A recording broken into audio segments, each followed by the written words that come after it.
Assalamualaikum warahmatullahi wabarakatuh. Selamat pagi para siswa-siswi desain pemodelan dan informasi bangunan. Pada kesempatan kali ini, pada mata pelajaran mekanika teknik, Bapak akan memberikan materi macam-macam gaya dalam struktur bangunan. Baik, kita lihat presentasi sekarang ini.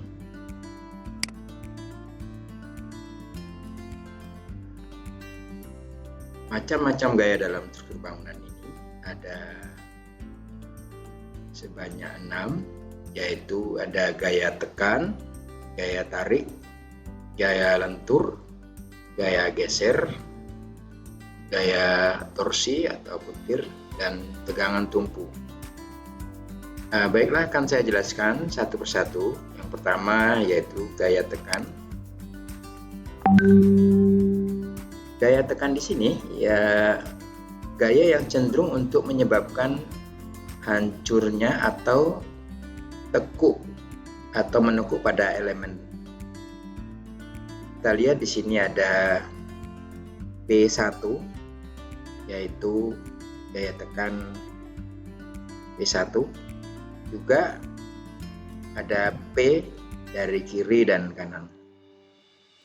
Di sini ada balok yang berada di atas dua perletakan dengan menerima beban P, sehingga dia akan melendut. Kemudian ada gaya tarik, yaitu gaya yang cenderung untuk menarik elemen hingga putus. Jadi jika terdapat gaya tekan, maka akibat gaya tekan tadi akan menyebabkan batang tadi melendut. Kemudian dari bagian-bagian luar tadi akan terjadi gaya tarik. Jadi ada dua antara gaya tekan dan gaya tarik. Jadi menyebabkan gaya tarik juga dari gaya tekan. Kita lihat berikutnya yaitu gaya lentur. Gaya lentur ini gaya yang secara kompleks yang berkaitan dengan melenturnya elemen, khususnya balok karena adanya beban transversal.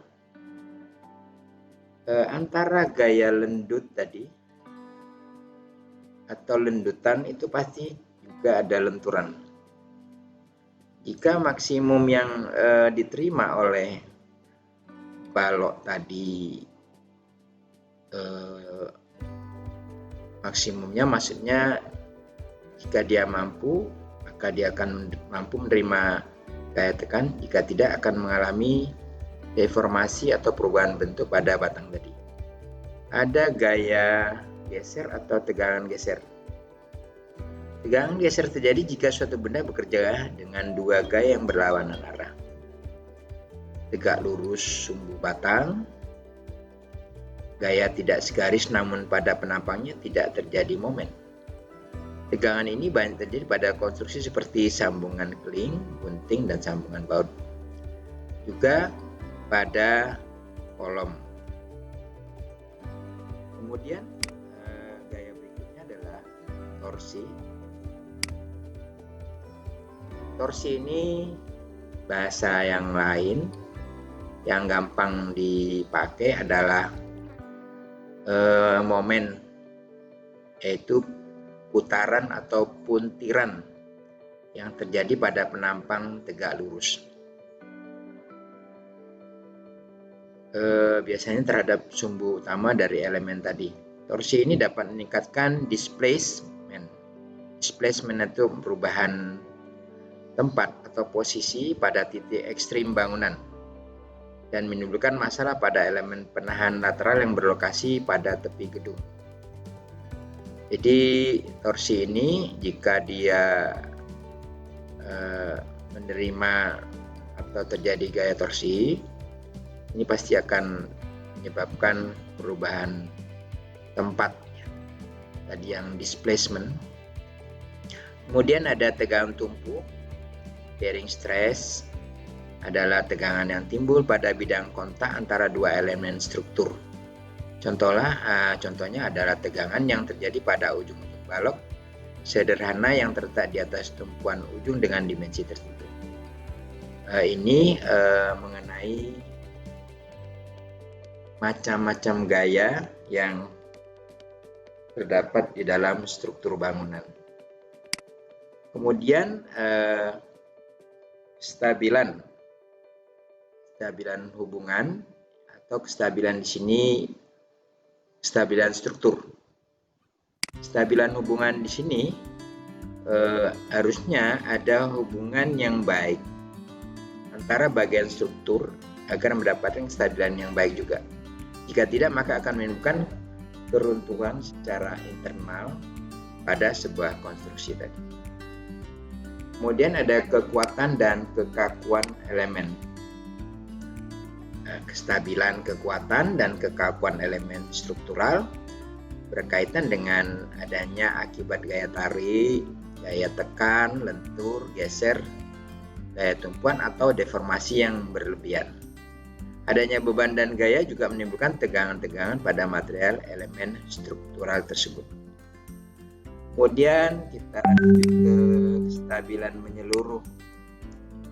Ini bisa didapatkan dengan keseimbangan antara struktur. Contohnya tinggi struktur serta kekuatan daripada pondasi sehingga dapat menghindari dari bahaya tergelincirnya konstruksi.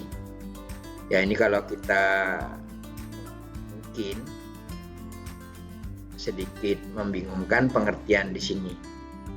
Jadi keseluruhan elemen ini harus betul-betul dipikirkan dari kekuatan baik dimensinya, sehingga secara menyeluruh dia akan menyebabkan stabil.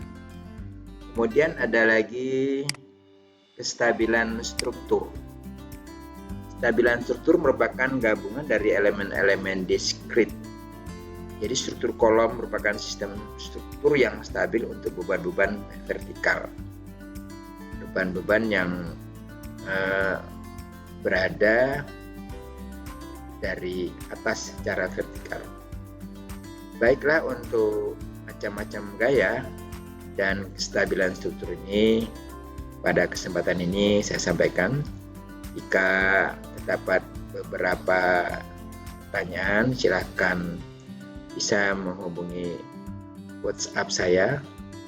Jika ada yang kurang, ya nanti kita perbaiki lagi di dalam pertemuan berikutnya.